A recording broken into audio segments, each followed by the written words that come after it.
Israel ফিলিস্তিনিদের মারছে, এটা আমরা সবাই দেখি, সারা বিশ্ব দেখতেছে, সবাই দেখে, এটা সবাই দেখছে।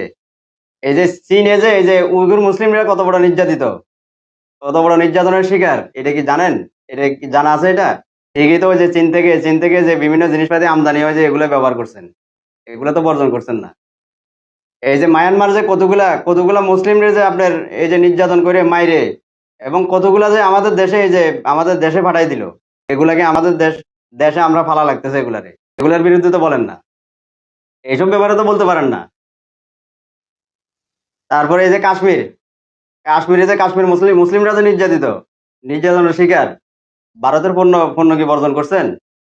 ভারতের পণ্য তো বর্জন করেন না, মনে করেন যে ভারতের পণ্য ছাড়া চলতে পারবেন না, এরকম তো মনে করেন। আবার ওই যে প্যালেস্টাইনের জন্য আবার কান্না করেন। আবার ভারত যে ইসরায়েলের কত ঘনিষ্ঠ বন্ধু, এটা কি জানা আছে?